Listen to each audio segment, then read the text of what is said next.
Partout où vous nous suivez, soyez le bienvenu dans votre nouveau numéro du magazine Data Markets. Heureux de vous retrouver ce soir. La semaine passée, nous avons parlé du retour de la RDC à la Goa, suspendu depuis fin décembre 2010. La Maison Blanche a validé le retour de la RDC à la Goa. Nous avons échangé sur ces questions dans le magazine Data Markets avec le mandataire du chef de l'État, spécialiste de ces questions au niveau de l'Amérique du Nord et du Moyen-Orient, le professeur Serge Kazadi, accompagné de deux collaborateurs du chef de l'État, à savoir Madame Meta, qui a échangé parce qu'il fallait respecter les normes, les droits de l'homme, éviter que nous puissions tomber dans tout ce qui est travaux de mineurs. Et nous avons aussi eu M. Philippe Ngwala, l'un des collaborateurs du chef de l'État dans son cabinet, qui a démontré l'aspect entrepreneurial et qui a aussi parlé de la filière par rapport au manioc. Ce soir, nous allons parler entrepreneuriat avec un digne fils du pays. Nous recevons pour vous, très chers téléspectateurs, pour ce nouveau numéro du magazine Data Market, M. Mathieu Takizala, qui est fondateur, directeur général de l'entreprise spéciale Auto Garage. Avec lui, nous échangeons ce soir. Monsieur Mathieu Takizala, nous vous saluons. En tout cas, je vous remercie, chers compatriotes. Je pense que bonne année d'abord. Merci. Joyeux Noël parce qu'on est à la fin de l'année. Et d'abord, c'est un honneur que Market Data, une magazine qui parle et qui veut changer le donne en République démocratique du Congo, qui puisse être à cette institution que j'appelle le Silicon Valley de l'automobile en République démocratique du Congo, spécial Auto Garage. Merci beaucoup, vous le voyez, nous sommes ici dans spécial Auto Garage. Nous sommes sur terrain. Parce que le magazine descend sur terrain, nous allons tâter du doigt la réalité. Nous allons directement au vif du sujet. Vous êtes entrepreneur, oui. Vous avez une formation d'économiste et oui. Vous êtes aussi issu de la diaspora congolaise. Oui. C'est ceux de la diaspora qui font fierté de la RDC pour revenir. Oui. Vous n'avez pas voulu rester.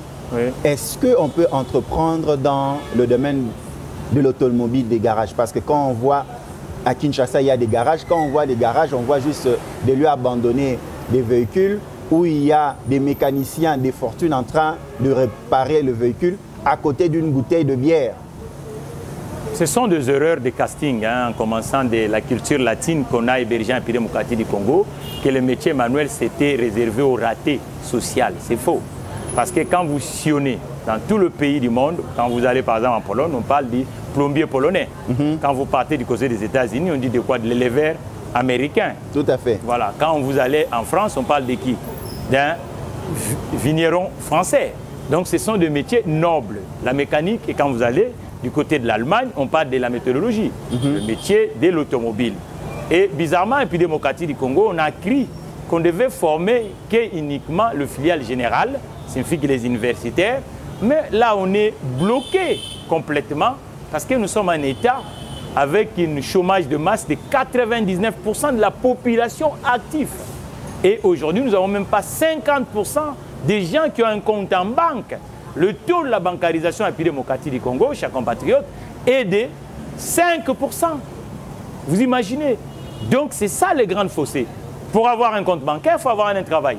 Et le travail, il ne suffit pas uniquement d'être dans l'administration. Vous regardez aujourd'hui l'administration publique, vous voyez qu'est-ce que nous dégageons comme ressources? 4 milliards, mon compatriote. Or qu'il y a des multinationales, le chiffre d'affaires annuel, c'est 280 milliards de dollars américains. Et du côté congolais, nous n'avons même pas une entreprise qui dégage 5 milliards de dollars américains. Alors, monsieur Donc Mathieu, c'est ça le vrai problème. Alors, monsieur Mathieu, comment vous vous en sortez dans votre garage avec cette situation de la Covid-19 qui frappe?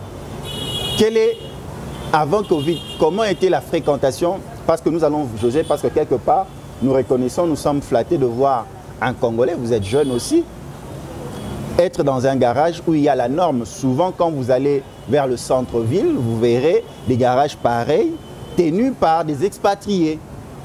Il faut une concurrence loyale, ça ne peut pas être déloyal. Et aujourd'hui, dans cette ingénierie, on appauvrit tous les jours les Congolais. Vous voyez qu'aucun pays au monde, on accepte quelqu'un du fils d'avoir l'argent et il sort dans le territoire, il devient la personne qui achète le véhicule. Et tout le monde ne peut pas opérer les gens. Et quand vous sillonnez la ville de Kinshasa, vous voyez qu'on opère des véhicules dans tout le coin de rue. Et c'est là la conséquence en est que le chômage gangronne tous les jours et on n'évolue pas. Et dans le coût des fonctionnements, et c'est élevé parmi de tous les États du monde. Mais quand vous sillonnez, le navire est faible en République démocratique du Congo, l'avion n'en parlons pas, le chemin de fer n'en parlons pas. Il n'y a que l'automobile qui peut permettre à la République démocratique du Congo d'être attractif. Les autorités sont dans les véhicules, les militaires, les fonctionnaires, les privés. Il n'y a que l'automobile. Mais ce qui est grave, les 60 ans d'Iran et République démocratique du Congo, on n'a pas pu réussir à créer une marque dans l'ingénierie de l'automobile. Et toutes les marques qui gèrent la logistique de l'automobile en République démocratique du Congo viennent des autres pays. Mais quelque part, c'est aussi le pillage qui a détruit les Tata, les Iveco, tous les restes. Les Opel sont partis. Le crise, vous êtes un communicant qui est à côté de l'économie, qui comprend la réalité de la République démocratique du Congo. Ce sont les crises qui créent des nations. Parce que lorsqu'il y a une crise, il y a un besoin qui se... Mais maintenant, il faut se rebondir. Mais autour d'une crise, c'est comme le cas de la République démocratique du Congo aujourd'hui, ça signifie que nous devons appliquer le théorème keynésien. Le théorème keynésien, ça veut dire quoi? La commande publique doit pousser les entreprises telles que Special Auto à être vivantes. Or que dans le territoire, à l'heure actuelle, Special Auto ne travaille même pas avec des institutions qui sont sur la place. C'est ça le vrai problème. Donc aujourd'hui, le travail doit être partagé. Mais comment fait-il? On fait presque 30 ans en République démocratique du Congo. Les institutions de la place ont que les mêmes fournisseurs dans la situation de monopole, qui soient les institutions politiques ou les institutions... Parce que les autres ont peut-être fait la preuve dans le sérieux, dans le service. Mais les déchets techniques sont sur le terrain, mon compatriote. Quand je vois le véhicule qui sillonne dans la ville de Kinshasa, on n'a pas assez de voies de communication. Mais je me dis, qui conseille à ces gens-là d'acheter tout ça? Mais il faut essayer. Une entreprise doit avoir plusieurs sources d'approvisionnement. On ne peut pas condamner toujours avec le même. Le moment où que nous sommes là, pourquoi pas nous tester? Pourquoi pas nous donner cette chance-là de travailler aussi? Pourquoi que eux? Vous êtes économiste, ce qui me plaît beaucoup. L'économie étudie surtout le comportement producteur, consommateur des ménages, parce que c'est le comportement qui pousse à consommer, l'habitude. Dans le secteur auto, nous avons remarqué que le comportement du consommateur du service auto... Le consommateur n'est pas éduqué. Voilà. Celui qui doit l'éduquer, c'est le professionnel. C'est pour cela la naissance de Special Auto Garage. Ça signifie que quand vous regardez, les gens sont profanes. Il n'y a pas un accompagnement professionnel. Et beaucoup de véhicules, quand on prend le caméra de ces magazines, vous allez braquer sur ce qu'on appelle le tableau de bord dans l'habitacle des véhicules. Vous allez voir que la plupart des véhicules qui sont dans la ville de Kinshasa est malade. Pourquoi? On a laissé le brèche à ce qu'on appelle l'industrie de l'informel. Et le nombre de professionnels est faible. Kinshasa, 20 millions d'habitants, nous n'avons même pas 200 garages modernes. Mais ce monsieur dans l'informel, qui est à Matete, à Lembas, reconnu même par certaines autorités, députés, personnalités dans les quartiers, vont chez ce monsieur qui dépanne leur véhicule. Maintenant, comment expliquer aux téléspectateurs qui vous suivent, propriétaires de véhicules, pour dire que ce monsieur-là, avec qui ils ont fait 20 ans, n'est pas professionnel et qui accepte le peu qu'on lui donne? Quand on vient chez Special Auto Garage, vous avez un coût qui sera évalué, votre cotation est peut-être élevée que ce monsieur-là. Mais comment faire la différence pour montrer que celui-là n'est pas professionnel malgré ses 20 ans, 30 ans de carrière dans l'informel? Et vous? Est-ce qu'on peut se contenter de la misère qu'il y a en République démocratique du Congo? Est-ce qu'on peut bonifier par l'informel? Nulle part. Dans un mal reste un mal. Non, un mal reste un mal. Ça signifie qu'aujourd'hui, vous êtes véhiculé en costume, technocrate, congolais, cadre, mais vous sillonnez dans tout le coin de la rue, vous voyez que les gens avec le machette pour couper l'autre. Et maintenant, on va cautionner toujours à continuer à faire le même. Même la personne là qui vous répare, est-ce qu'il a un compte en banque? Est-ce qu'il contribue assez? Et les automobiles, ça évolue. Aujourd'hui, on parle du véhicule électrique. Aujourd'hui, on dit que toutes les diesels vont partir. Aujourd'hui, et ainsi de suite. Les technologies ne restent pas. Mais on ne fait pas un métier par habitude. On doit se mettre en évolution du monde. Et aujourd'hui, le Congo représente quoi? On est uniquement grand en géographie. Mais est-ce que le PCR intelligence économique est du côté congolais? Non. Quand les achats des Congolais doivent enrichir les Congolais. Mais lorsque les achats des Congolais appauvrissent de plus en plus les Congolais, alors on va continuer avec cette pilule? Je ne pense pas. Donc il faut qu'on devienne mature en disant non, pendant 50 ans, et puis démocratie du Congo, on est allé dans cette industrie de la jungle, ça ne nous donne rien. Vous qui êtes élite, Les Américains disent quoi?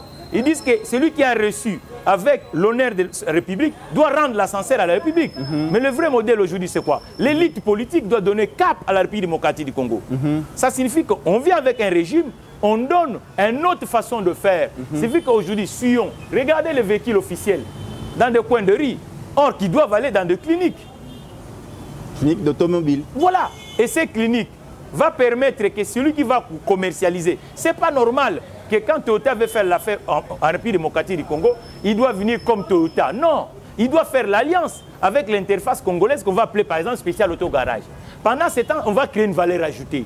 Mais nous, on est démunis de ce côté. Ça signifie que lorsque ces marques-là viennent ici, même ceux qui vont vendre le pneumatique en République démocratique du Congo, on avait Cobra ici. Est-ce qu'il existe? On l'a tué. Pourquoi? Mais les concessionnaires de véhicules ne font pas le même travail? Pardon? Les concessionnaires des véhicules ne font pas le même travail? Mais regardez le résultat. Regardez le résultat. Je vous dis un pays où il n'y a pas d'autoroute. Mais les gros cylindrés qu'on a fait venir en République démocratique du Congo, c'est déjà un élément qui peut nous interpeller. Parce que la plupart de ces véhicules ont un direct cours. Parce que l'exploitation n'est pas respectée. Mais comment un professionnel va tuer le consommateur? Il ne faut pas qu'on continue à être pigeon. Il faut qu'on lève notre façon de voir parce qu'on est un pays faible à l'heure actuelle. Le nombre de Congolais qui ont le pouvoir de consommation est faible de plus en plus. Maintenant, il faut faire de sorte que nous puissions créer plus des entreprises dans des domaines tels que de l'automobile parce qu'il n'y en a pas assez et que cette concurrence-là va permettre même à tirer le prix vers le bas et cette concurrence va permettre à créer de l'emploi à la République démocratique du Congo. Vous nous prenez de court, vous êtes dans votre nouveau numéro du magazine Data Market. Nous recevons pour vous M. Mathieu Takizala, fondateur, directeur général de l'entreprise spéciale Auto Garage. Nous sommes dans le premier point, secteur de l'entretien des véhicules. Monsieur Mathieu, nous avançons. Vous avez appris par les médias qu'il y a un nouveau lot de véhicules transport en commun, Transco, à très bientôt pour la ville de Kinshasa. Il y a les charrois automobiles des différentes structures étatiques, différents ministères. Il y a aussi au niveau des entreprises privées. Mais comment gagner ce part de marché? Parce que là, vous vous plaignez. Est-ce que, par exemple, nous prenons une société de télécommunications qui a son charroi automobile, peut faire confiance à l'expertise congolaise? Quelles sont les propositions et comment aussi l'État peut vous encadrer à avoir gain de cause? Parce que quelque part, l'argent que vous gagnez, vous payez les taxes et impôts auprès de l'État congolais. On crée de la valeur pour la République démocratique du Congo. Voilà. Je pense que toutes ces entreprises qui sont en République démocratique du Congo, ils doivent être compétitifs. Ils doivent comprendre qu'ils doivent collaborer avec le PME congolais. Parce que la collaboration est absente. Aujourd'hui, quand vous regardez, celui qui fabrique la boisson, et il n'est pas professionnel de la maintenance des véhicules, mais bizarrement, il se retrouve avec un atelier. Vous comprenez? On tue le travail. Donc, et même pour le concurrence déloyale. Vous comprenez? Parce que dans le registre de commerce de ce monsieur, il est fabricant de boissons. Vous comprenez? Mais pourquoi il a un atelier à l'intérieur? Mais il ne peut pas avoir des chauffeurs, il ne peut pas avoir des mécaniciens. Non. Vous savez, le métier de mécanicien, ce n'est pas un petit métier. Et ce n'est pas n'importe qui peut improviser là-dedans. Et on ne se réveille pas le matin, on devient un mécanicien automobile. Parce que c'est la vie des gens. On a la partie technique et la partie économique de l'État. Ça signifie qu'aujourd'hui, une société qui veut être solvable, les autres ont compris qu'il faut partager le travail. Mais c'est uniquement en République démocratique du Congo. Et ces entreprises s'appauvrissent aussi de plus en plus. Avec ce genre de calcul, on va prendre des messieurs, on dit monsieur Charrois. Mais ces messieurs, à cette épaisseur, non, arrêtez. Il faut qu'on fasse des choses comme des grands, comme les autres États ont fait. Pensez, et ceux qui créent des sociétés. Pourquoi le motoriste qui a une marque ne devient pas le distributeur? Est-ce que Peugeot est le distributeur? Non. Peugeot travaille avec ce qu'on appelle le distributeur de la marque Peugeot. Mais comment fait-il un pays démocratique du Congo? Parce que j'ai une centaine de véhicules et je m'approprie, je deviens moi-même réparateur de ces véhicules. C'est ça la grande difficulté. Et même dans les institutions publiques, ce sont des erreurs. Il faut diagnostiquer, il faut auditer, il faut enquêter. Pourquoi on avait acheté tant de véhicules? Pourquoi ça tombait en panne? Mais cela, ce n'est pas les gens à l'interne qui vont le faire. Il faut une expertise externe. Par exemple, Transco, carrément, doit travailler avec une expertise externe. Oui, une expertise, parce que l'expertise externe est obligée de rendre service au client. Et puis, il y a une redevabilité de contrôle. Donc, si le client, vous ne le rendez pas service, le client va partir. Mais à l'intérieur de la boîte, vous voyez qu'on a tué au moment où le chômage nous guette. L'État lui-même ne donne pas l'exemple. Par exemple, sans vous interrompre, à Transco, je me dis une entreprise de transport national ou provincial, déjà il y a des agents, des employés qui observent ce qu'on appelle retard dans le paiement de salaire. Mais oui. Est-ce que cette personne sera motivée, par exemple, s'il est garagiste ou... Mais maintenant, il faut changer le modèle économique, chers compatriotes. Il ne suffit pas de détenir tout que vous allez créer de la valeur. Donc, il faut que Transco sous-traite la partie maintenance à une autre société. Cela va pousser le management de Transco de gagner de l'argent. Parce que s'ils ne gagnent pas de l'argent, les véhicules ne seront pas réparés. Vous comprenez? Dans le monde de l'aviation, ils ont commencé avec ce qu'on appelle le modèle économique leasing. Ça signifie qu'il ne suffit pas de dire, voilà, moi je suis la société Air France et que je viens le mécanicien de Air France. Je loue des véhicules, moi je fais l'exploitation, ainsi de suite. Et dans le parc de location de véhicules, la maintenance est incluse. Mais l'OACI est bien organisée, l'Organisation internationale de l'aviation aussi. Oui, mais or, à l'intérieur, vous avez des garanties. Prenons par exemple le monde de l'assurance. Aujourd'hui, la plupart des véhicules qui sont dans la ville de Kinshasa n'ont pas d'assurance, y compris des véhicules officiels. Ça, c'est un énorme manque à gagner pour la productivité en République démocratique du Congo. Or, pour que ça puisse être assuré, il faut que ce domaine soit par des professionnels de l'automobile. Mais nous, on a laissé n'importe qui acheter. On a laissé, parce que je suis le directeur d'achat d'une société, sans collaborer avec des interfaces telles que Spécial Auto Garage, je allais acheter des véhicules, je fais rentrer en République démocratique du Congo. Ça nous appauvrit. Et on n'avance pas. Ça signifie que la plupart des véhicules qui sont aujourd'hui en République démocratique du Congo, nous n'avançons pas. Nous n'avançons pas. Vous comprenez? Donc nous devons être sérieux. Nous devons comprendre qu'est-ce que nous voulons. Mais comment changer ce modèle? Il faut éditer une loi, voter une loi à l'Assemblée nationale. La loi est déjà là. Je vous ai donné l'exemple. Je vous ai donné l'exemple, par exemple, le commerce de détail. Entre guillemets, c'est réservé aux Congolais. Mais est-ce que ceux qui vendent au détail dans la pratique, c'est pas le cas. Dans la pratique, mais il faut donner des moyens à ceux qui peuvent mettre ça en application. Mais si on ne donne pas de moyens, et entre autres, il faut avoir des professionnels dans le territoire. Ce sont ces professionnels qui vont être des points d'alerte pour dire que non, ça suffit avec ce modèle. Il faut qu'on améliore. Aujourd'hui, nous ne sommes pas obligés de continuer avec le modèle ancien. Économiquement, nous ne gagnons pas de l'argent. Il faut qu'on commence maintenant à gagner de l'argent. Est-ce que c'est obligé que la présidence puisse être titulaire des véhicules? Non. Est-ce que tout le véhicule de la présidence sillonne tous les jours? Non. La présidence peut changer le modèle économique. Ça signifie que lorsqu'un service a besoin, et c'est là où on affrète un véhicule et ça se déplace. Donc il faut qu'on évalue tout ça. Parce qu'aujourd'hui, nous sommes en retard. Donc vous voulez faire gagner à la République, économiser à la République de l'argent? Économiser à la République, faire créer de la valeur et créer de l'emploi en République démocratique du Congo. Parce que ce qui peut faire que la République démocratique du Congo devienne un marché solvable, c'est les actifs dans la partie professionnelle et les actifs dans la partie particulière. Mais ce n'est pas le cas à l'heure actuelle. Le nombre des actifs dans la partie professionnelle est faible, le nombre des actifs dans la partie particulière est faible. Donc c'est pour cela que l'État aujourd'hui est en déficit. Maintenant, ma question est celle-ci. Il y a aussi un problème de la formation professionnelle. Nous avons l'INPP, mais l'INPP ne peut pas tout brasser. Elle n'a pas toute cette expertise. Aujourd'hui, vous avez dû aller en Europe pour apprendre ce que vous êtes en train de faire aujourd'hui. La formation aussi pose problème dans ce modèle économique qu'on veut imposer. La formation en République démocratique du Congo a un vrai problème parce que on reste uniquement dans la partie littéraire ou scientifique de la chose, pas dans la partie professionnelle. Parce qu'aujourd'hui, dans les métiers manuels, par exemple, mécanique, électronique, et ainsi de suite, il y a une approche innovante qu'on appelle alternance. C'est quoi l'alternance? L'alternance, à un moment, on assimile la partie de l'école et la partie de l'entreprise.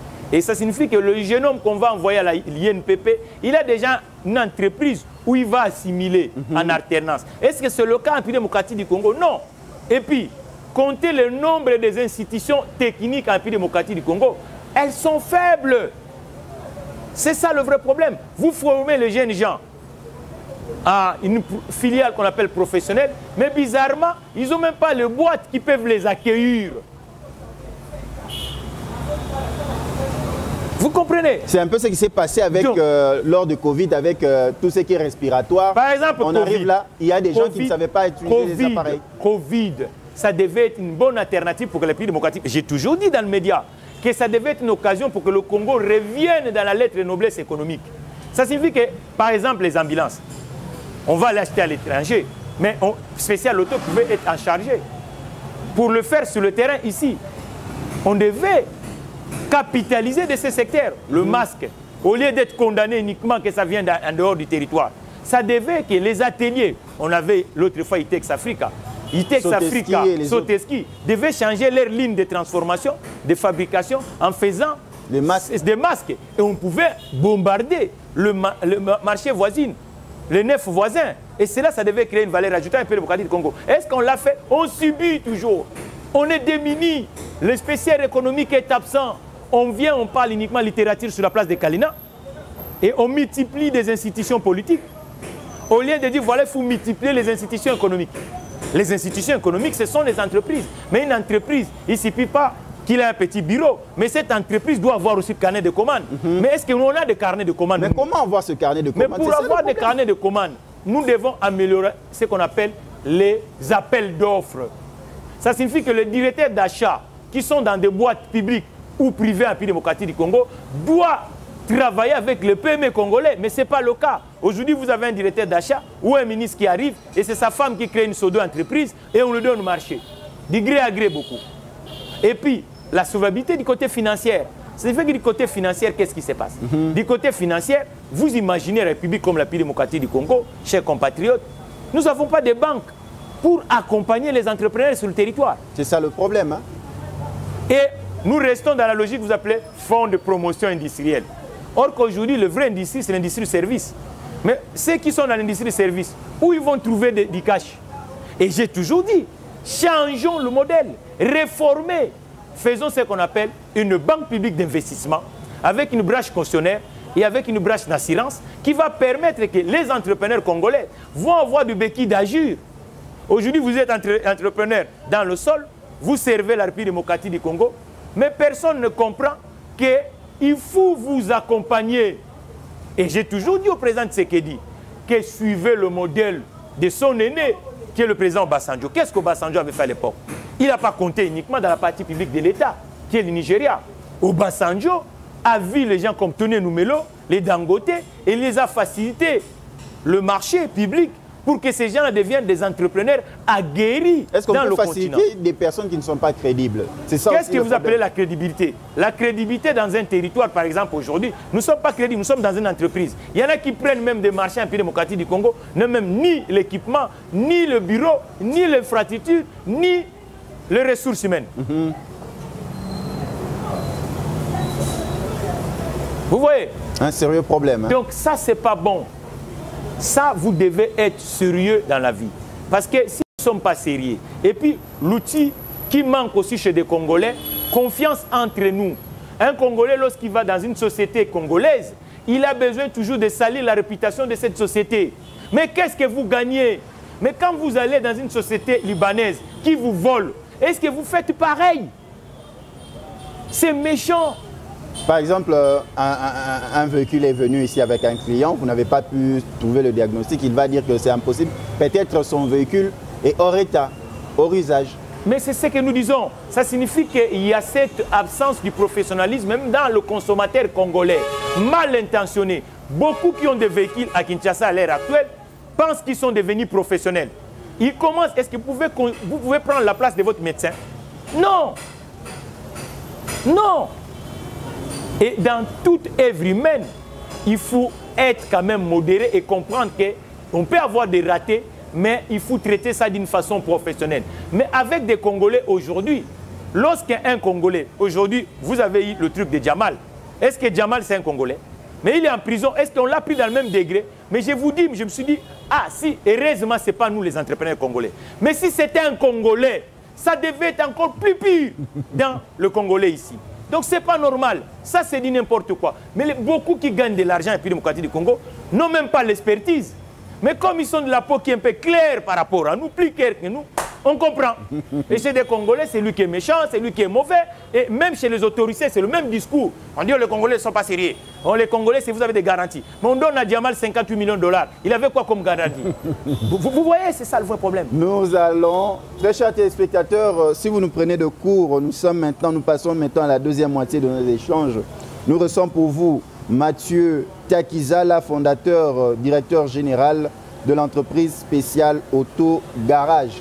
Maintenant, nous allons parler des effets de la Covid sur les PME et comment endiguer cette situation. Est-ce qu'il faut s'adapter ou repenser les PME à l'ère de la Covid ou après Covid, monsieur Mathieu Takizala? Vous savez, quand quelqu'un est malade, on cherche à le soigner. On ne va pas dire que voilà, il va guérir tout seul. Et le système économique congolais a été frustré avec ce qu'on appelle post-Covid-19. D'abord, avant Covid-19, le système des PME congolais était malade dans deux postes. La première, l'absence de financement sur le territoire et l'absence de marché parce que la consommation locale ne permet pas, la classe moyenne est quasi inexistante. Et tout le programme, on a eu aujourd'hui beaucoup de programmes à caractère de relance des activités en PME du Congo, mais le PME congolais n'était pas bénéficiaire. Et un autre problème à faire, il faut changer la gouvernance des entreprises du portefeuille congolais. J'ai toujours dit, nous devons quitter la logique du portefeuille congolais, nous devons venir à la logique qu'on appelle caisse de dépôt et de conciliation. Qui veut dire? Donc, caisse de dépôt et de conciliation, c'est quoi? Ça signifie que ces entreprises, nous devons le mettre compétitives. Et il n'y a pas un État au monde qui garde des entreprises à 100% à capitaux publics. Il faut qu'on nous dilue et que ces entreprises doivent devenir compétitives. Et quand les investissements privés vont rentrer à l'intérieur, ça signifie que ça va permettre à créer de la valeur en démocratie du Congo. Mais aujourd'hui, il y a beaucoup d'entreprises du portefeuille avec un ministre où on sélectionne qui on va mettre manager. À défaut, même la personne n'a pas le PCR d'être manager d'une entreprise. Et ça fragilise le PME en démocratie du Congo. Même la personne n'a pas le PCR d'être, mais parce qu'il est militant en colère d'affiche, allez, on le met. Ça commence avec la généralisation en démocratie du Congo. Mais on ne voit pas des conséquences. Des conséquences, c'est quoi? L'immobilisme du terrain économique. Ça signifie que le PME congolais ne vont même pas avoir le marché. Parce que la personne qui arrive ne va pas savoir qu'il faut travailler avec les autres pour que nous puissions être forts. Mais ce n'est pas le cas en démocratie du Congo. Parce que quand vous travaillez avec Spécial Auto, et vous qui êtes SNEL, Spécial Auto multiplie les sites sur la démocratie du Congo. Mais SNEL va avoir un client qui est Spécial Auto. Mais lorsque SNEL ne travaille pas avec nous, il prend un homme à l'intérieur et l'homme commence à déboulonner le truc.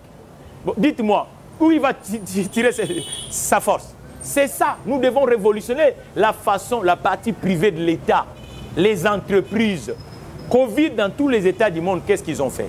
Ils ont réanimé les entreprises avec un plan de relance.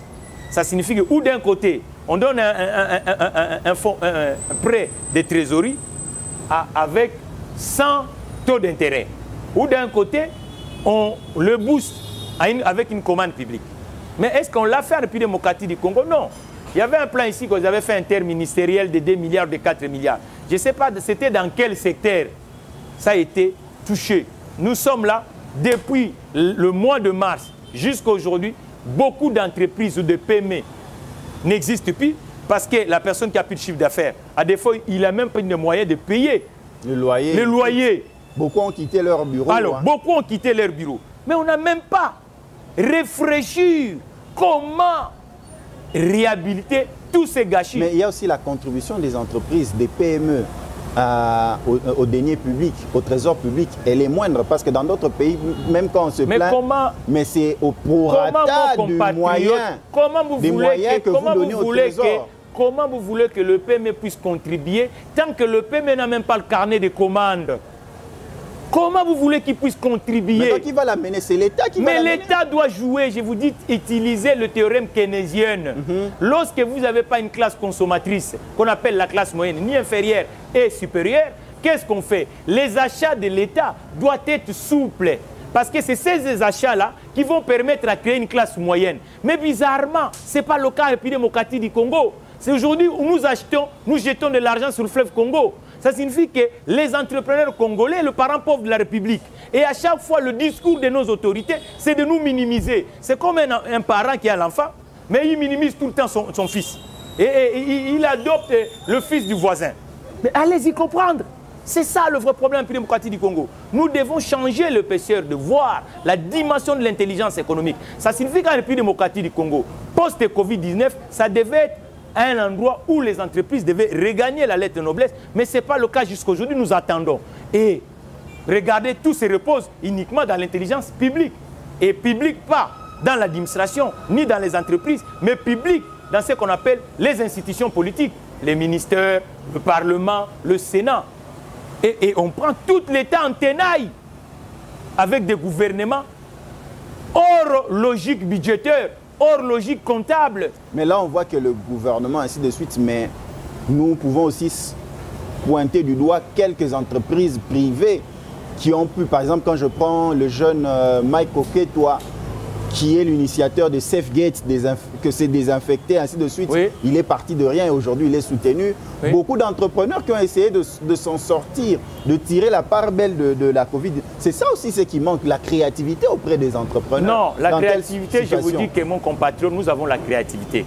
Ça signifie qu'aujourd'hui, chez Spécial Auto aujourd'hui, nous avons la vision de l'industriel dans cet écosystème.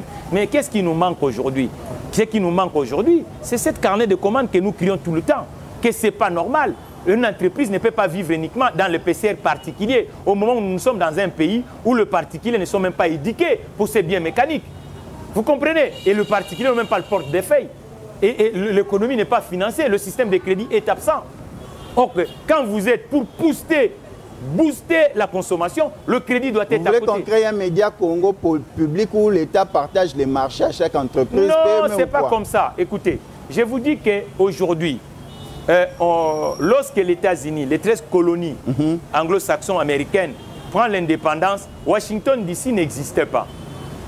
Vous comprenez? Lorsque George Washington arrive au pouvoir, le Congrès a compris, à l'époque, on donnait 10 ans au président George Washington de l'époque de créer à travers le mécanisme, ce que nous disons le théorème keynésien. Ça signifie que les grands travaux ont permis aux entreprises américaines de l'époque de se rebondir. Mais la République démocratique du Congo aujourd'hui, les achats de la République démocratique du Congo doivent permettre à des sociétés telles que Spécial Auto de devenir des sociétés capables d'aller faire ce que vous appelez aujourd'hui l'AGOA. Parce que si dans le marché domestique, vous nous fragilisez, mais l'exportation, ça sera extrêmement difficile, l'exportation, pour aller dans le marché à l'étranger. Donc, nous n'avons pas de protection dans le sol national, mais bizarrement, quand nous disons ça, vous dites non, vous voulez. Vous voulez comment? Mais l'État collabore avec les autres entreprises comment? Et si c'est du côté congolais, vous dites vous voulez. Mais le peuple est affectueux, le peuple est faible. Mais maintenant, l'entrepreneur tout seul, qu'est-ce qu'il va faire? Nous n'avons même pas un circuit bancaire capable, dans 48 mois avec Spécial Auto, il n'y a même pas une journée qu'on a vu un banquier venir ici. Or que le banquier doit travailler avec des entrepreneurs. Les banquiers sont là-bas sur la place de Kalina. Ceux qui sont sur 7e rue sont devenus aujourd'hui les ligablos de payer la paye des fonctionnaires. Mais ce n'est pas le rôle d'un banquier. Et je me dis la Banque centrale, et je regrette Albert Ndele. Je dis, mais tous ces gouverneurs qui sont arrivés, quelle est leur approche? Quelles sont les réformes? On donne les licences aux banques commerciales. Mais pour faire quoi? Pour travailler avec des entrepreneurs. Nulle part vous trouverez un entrepreneur qui se balade avec des valises d'argent. L'entrepreneur vient avec l'idée, avec la vision, avec la stratégie. Et il se marie avec l'écosystème. C'est l'écosystème et l'entrepreneur, vous allez créer de la valeur. Mais aujourd'hui, vous avez des banquiers, même un employé de banque. Le banquier, ce n'est pas celui que vous croisez quand vous rentrez à l'entrée. Ça, on appelle ça l'employé de banque. Mais le banquier, il est derrière. Mais même l'employé de banque, rentrez avec votre costume ici de la place de Kalina. Vous allez voir, le gars, il croit comme s'il est supérieur à vous. Donc c'est vous le chef. C'est ça le vrai problème, le mal de la République démocratique du Congo. Nous avançons, nous arrivons au troisième et dernier point, avant de présenter aussi Spécial Auto Garage aux téléspectateurs de partout dans le monde. La RDC signe son grand retour à la Goa, zone de libre-échange économique et financier initiée par les États-Unis dans les années 2000. Il y a aussi la RDC qui sera invitée au G20 en Italie. Et à très bientôt, la RDC va prendre la tête de l'Union africaine. Toujours du côté entrepreneur. Vous savez, l'Afrique, on dit en politique, l'amitié n'a jamais existé. Et chaque État doit défendre son épaisseur. Et aujourd'hui, le panafricanisme, pour le faire correctement, nous devons avoir des moyens. Et l'Afrique est le dernier continent où les institutions économiques telles que les entreprises, nous n'avons pas de multinationales, à part il y a quelques pays à compter, le Marocain, les Nigériens, il n'y a pas de multinationales africains qui vont dans la conquête du monde. Or que l'autre fois, les États, on les connaissait par des muscles de bottes ou des chars de combat. Aujourd'hui, la force des États, c'est les unités de production qu'on appelle les entreprises. Mais aujourd'hui, la République démocratique du Congo, c'est un bel exemple. Quand vous arrivez à Addis Abeba, après le passage du maréchal Mobutu, maintenant, logiquement, l'approche que nous devons amener auprès, parce que l'Afrique a le même problématique du chômage de masse, c'est l'approche de l'entrepreneuriat. C'est autour de l'entrepreneuriat que nous pouvons bonifier pour créer de l'emploi. L'Afrique est l'unique continent, la libre circulation, c'est un vrai problème. Vous savez, pour même aller à Brazzaville ici, moi je suis en France pour aller à Bruxelles, à des fois je n'ai même pas croisé le policier et je traverse. Mais ici même pour aller, vous voyez le casquette pour traverser en face ici. Vous comprenez? L'Africain s'est bétonisé lui-même. On ne fait même pas le change. À des fois, c'est lui qui est au Soudan, va aller acheter à Bangkok, mais bizarrement au Congo-Brazzaville, il y a du riz. Vous voyez, c'est cette épaisseur-là de l'intelligence économique interafricaine. Et j'ai toujours dit au président Tshisekedi, j'ai dit, le panel d'experts qui vont l'accompagner pour la responsabilité de l'Afrique, il faut que nous, les entrepreneurs, nous soyons composés dans ce panel. Mais jusqu'à aujourd'hui, je n'ai pas vu un entrepreneur dans ce panel. Il a nommé notre aîné Toumbaloua, que je respecte, qui est un professeur d'université. Il a nommé Mme Julienne, qui y partageait beaucoup de débats avec. Et nommé aussi le professeur Ndaïwen. Mais j'attends un entrepreneur. Parce que la logique est le chômage de masse. Il faut un entrepreneur à côté de ces panels d'experts. Donc il faut aussi une équipe d'appoint pour apporter des experts pour apporter des solutions. Pratiques. Pour apporter des solutions, parce que le vrai problème de la République démocratique du Congo, c'est l'occupation des Congolais. On ne peut pas les occuper par des discours. Il faut l'occuper par la voix de l'entreprise, parce que c'est l'entreprise qui peut créer de la valeur. Et c'est pour ça que je dis, l'Union africaine, c'est bien. Est-ce qu'on va aller faire le tourisme? Non. Le président Kagame est allé avec la logique de libre-échange. Mais la logique de libre-échange, pour le faire, il faut avoir des entreprises africaines, congolaises, capables de commercer. Au lieu que ça reste uniquement dans la logique des États où les ministres se croisent, non. Nous voulons aussi que nous, les entrepreneurs congolais, que nous commercialisons par exemple avec des entrepreneurs sénégalais. C'est ce qui manque à l'Afrique aujourd'hui. C'est ça, le 21e siècle, nous sommes spectateurs, pigeons, où les choses ne bougent pas sur le continent. Où la jeunesse est condamnée de prendre méditerranéen. C'est ça la solution de l'Afrique. Où le bidonville se crée en Afrique. Or, il y a des aînés tels que Mo Ibrahim, il y a des aînés qui ont réussi en affaires tels que Tony Numelo, qui aujourd'hui, qui accompagnent les États africains dans le terrain de la création de la valeur. Et moi, j'ai dit au président Tshisekedi, lui qui a commencé comme entrepreneur sur la place de Bruxelles, le panel d'experts, moi je vais avoir un entrepreneur ou 2-3 entrepreneurs dans différents domaines qui va l'accompagner, parce que sinon, on ne créera pas de la valeur sur le continent. Ou sinon, avec cette approche, beaucoup d'entrepreneurs voudront entrer. Est-ce qu'il ne faut pas carrément qu'il y ait une équipe d'appoint où il y a un regroupement d'entrepreneurs qui travaillent régulièrement en concert avec l'équipe? C'est ce que je vous dis. Le problème, une match de football, on le joue avec des joueurs, pas avec des spectateurs. Okay. Lorsque le président Obasanjo, je rends hommage cet aîné, je cherche toujours à le rencontrer, parce que comment un politique peut être innovant? Un politique qui a compris qu'il faut travailler avec les entrepreneurs. Ça signifie que le match de football, c'est des joueurs. Et aujourd'hui, en République démocratique du Congo, vous savez quel est l'entrepreneur qui parle. On ne parle pas pour parler, on parle pour trouver des solutions à la République démocratique du Congo. Il faut utiliser cette expertise. Ça ne sert à rien que les autres puissent bénéficier de ça. Donc aujourd'hui, l'Addis Abeba ne peut pas rester dans la logique politicienne. Il faut que ça devienne, parce que le problème de l'Afrique, de ne pas créer de l'emploi pour les Africains, mais on crée de l'emploi avec des entrepreneurs. Voilà, nous tendons vraiment vers la fin de nos échanges. Maintenant, nous allons nous appesantir sur Spécial Auto Garage. Pouvez-vous nous le présenter?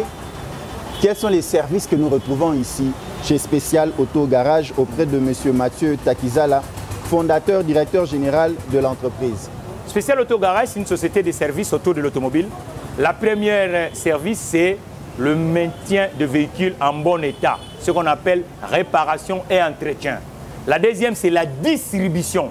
Parce que la distribution d'un véhicule, c'est un professionnel qui peut le distribuer. Pas un pseudo-professionnel qu'on voit ici. Et vous voyez le casse dans la ville. Et la troisième, c'est la distribution de dérivés. Le dérivé, c'est le filtre, c'est le bougie, c'est le lubrifiant, c'est le pneumatique, ainsi de suite. Nous sommes dans ces 3 axes. Et le 4e axe, c'est spécial auto. Nous voulons être un transporteur parce que vous voyez le déplacement de la République démocratique du Congo aujourd'hui, c'est vraiment un vrai problème. Le déplacement se fait dans du bord informel. Il faut avoir des sociétés avec une logique. Regarde Uber aujourd'hui, une société américaine qui est dans le monde. Nous devons avoir aussi des sociétés capables congolaises qui vont dans la conquête du monde. Mais pour aller, il faut que nous commençons dans la maison qu'on appelle la République démocratique du Congo. Comment une grande ville, pays, 20 millions d'habitants, il n'y a même pas 15 sociétés de transport. Et quand vous allez dans le Katanga, les sociétés qui transportent le métaux, tous sont immatriculés dans des pays limitrophes. Mais ils sont où les sociétés congolaises? Vous voyez ces retards, ces déficits que la République démocratique du Congo a acquis. Donc, Spécial Auto Garage, c'est vraiment une société catalyseur dans cette industrie. Nous pensons résoudre ce qu'on a pêché pendant 60 ans à la République démocratique du Congo dans cette ingénierie parce qu'elle est noble. On ne va pas cultiver lorsque nous ne maîtrisons pas la logistique mécanique. Et la logistique mécanique, on le fait avec des professionnels tels que Spécial Auto Garage. Nous aimons cette partie de l'émission où l'entrepreneur, le chef d'entreprise, le porteur du projet, le CEO, le DG, le PDG, le maître de conférence partage son expertise aux jeunes.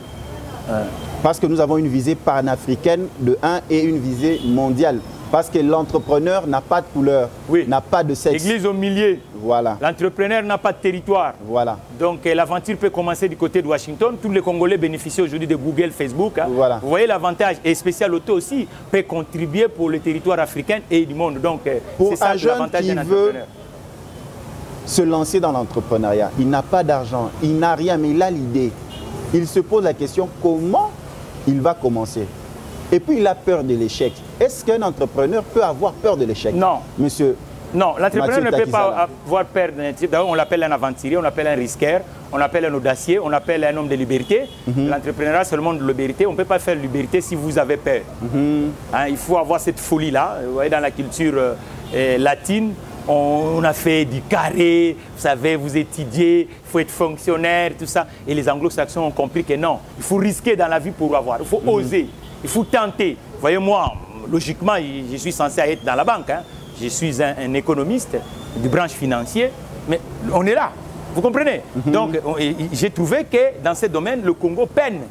Et on est là, on risque, il faut apprendre, il faut comprendre tout ça. Il faut bien s'entourer aussi un entrepreneur, et surtout avec des aînés. Le problème de la République démocratique du Congo, si on veut avoir des vrais entrepreneurs à la République démocratique du Congo, nous devons avoir le prototype d'entrepreneur congolais qui fait modèle à la jeune génération, qui le montre que l'entrepreneuriat, ce n'est pas un escalier, ce n'est pas un ascenseur, c'est un escalier. Il y a des étapes, hein. Beaucoup viennent parce qu'ils croient qu'ils veulent s'enrichir vite fait. Non, ce n'est pas comme ça l'entrepreneuriat.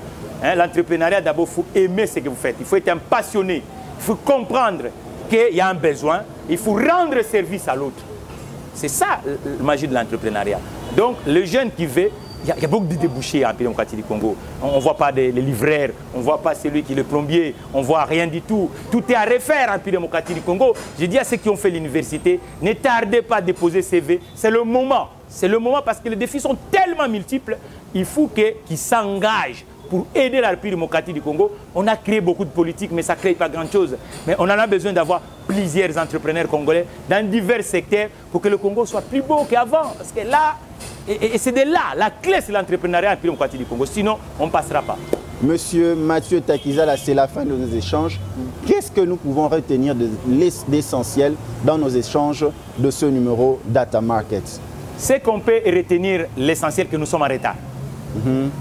Hein, balobara na lingala kokende liboso eza kokomate mais retard na biso et petitisa biso to comprendre toi na parce que muto yebite ko na retard au sala pe beforte moni ba congolais to lingi mo un peu le lendo to na diamant to na cobalt mais so tamo na balabala bat bana pasi les gens dorment dehors donc toi na retard on a retard, il faut payer sa biso parce que j'ai la rage de vaincre quand même. D'avoir plusieurs collaborateurs en République démocratique du Congo, ça va m'aider de comprendre que j'ai fait pour mon pays. Voilà, très chers téléspectateurs, vous nous avez suivis de partout dans le monde. Nous avons reçu pour vous le fondateur, directeur général de l'entreprise spéciale Auto Garage. Nous avons parlé du secteur d'entretien des véhicules, comment ça se passe. Nous avons parlé comment l'État peut aider à insuffler un nouveau souffle aux PME. Et nous avons aussi parlé des effets Covid sur l'entrepreneuriat. Et nous avons aussi partagé l'expérience à ces jeunes qui veulent devenir entrepreneurs que entreprendre, c'est risquer. Entreprendre, c'est aller dans l'aventure. Mais entreprendre aussi, c'est bien s'entourer. Pour terminer notre émission, comme nous le faisons chaque fois, nous sensibilisons. Nous sommes en plein Covid-19. Il faut garder la distanciation sociale. Au minimum 1 mètre entre personnes. Il faut porter correctement son masque, couvrant le nez, la bouche, porter correctement. Se désinfecter les mains avec des désinfectants et aussi se laver régulièrement les mains au savon avec l'eau. Et surtout des grâces, respectons le couvre-feu parce que le couvre-feu permet aussi de nous protéger contre cette pandémie. Cette maladie est vaincue de manière simple si nous sommes disciplinés. Monsieur Mathieu Takizala, un grand merci et nous espérons que ça ne sera pas la dernière fois. Le plaisir est partagé. Bonne fête. On va arriver, c'est comme ça. Nous ne sommes pas le premier État qui a eu le retard, mais le retard, ce n'est pas la fin du cycle. Mais faisons des choses comme des grands, parce que le secteur privé est essentiel dans un État. Vous voyez qu'on l'a pêché pendant longtemps, on a cru qu'il faut l'étouffer, mais bizarrement, vous voyez, les conséquences sont multiples. Et l'État est fort, il faut avoir un secteur privé fort. Et un secteur privé fort, sans le manager qu'on appelle les entrepreneurs, ça sera extrêmement difficile. Et nous disons au président de la République, bonne fête, mais nous sommes là pour l'accompagner, pour que les choses changent.